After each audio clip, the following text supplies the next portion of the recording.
இன்னாருன்னு சொன்னால் புரியுமா? அது கொஞ்சி கொஞ்சி பேசுறது கண்ணில் தெரியுமா?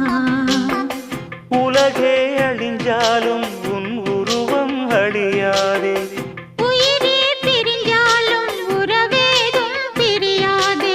உண்ணாமல் உறங்காமல் உன்னால் தவிக்கும் பொண்ணு மணியின் நெஞ்சுக்குள்ளே இன்னாருன்னு சொன்னால் புரியுமா?